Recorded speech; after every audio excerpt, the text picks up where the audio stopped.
they've been scouring the ocean, and still nothing. Flight 370 has simply vanished. Dozens of ships are combing the sea. Every lead has proved false.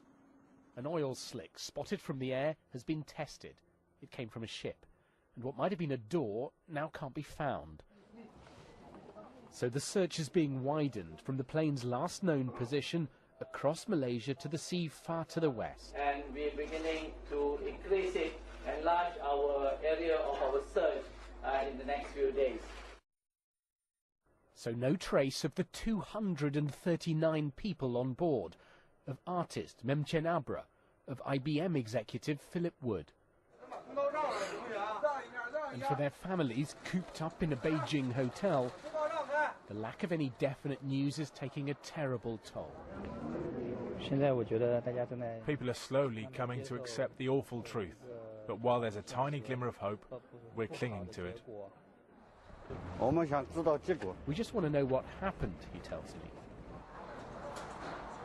And many of the families are now preparing to travel to Malaysia, increasingly angry with the airline, their hopes fading.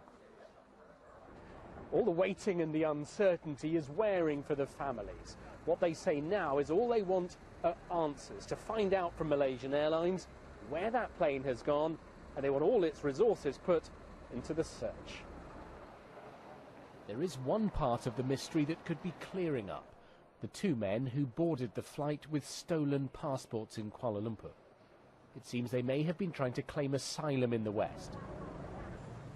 It's now known they bought their tickets from this travel agent in Thailand. They were on Flight 370 because it was the cheapest way to get to Europe, probably using passports they'd bought.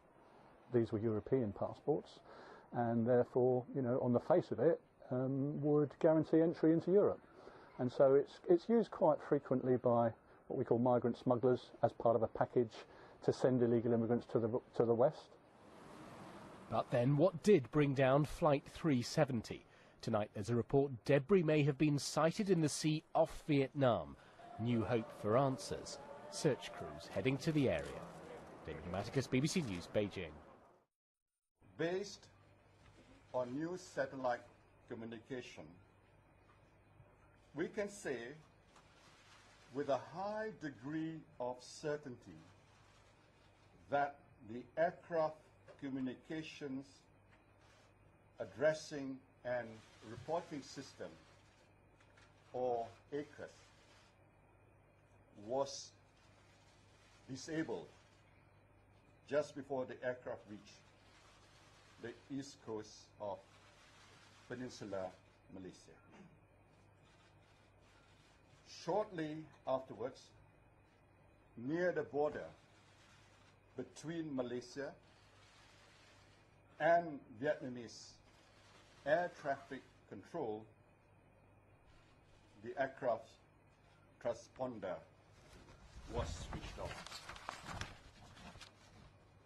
From this point onwards, the Royal Malaysian Air Force primary radar data showed that an aircraft which was believed but not confirmed to be MH370 did indeed turn back.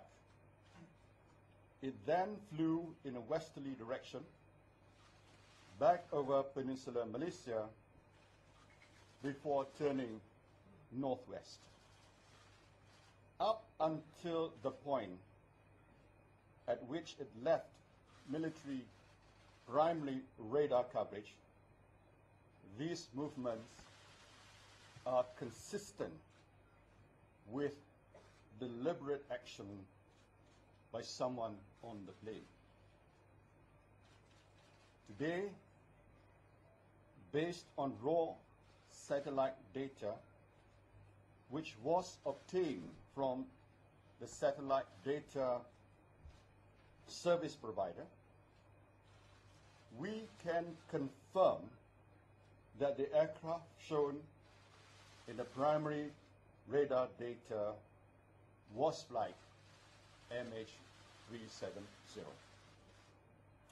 After much forensic work and deliberation, the FAA, NTSB, AAIB and the Malaysian authorities working separately on the same data concur.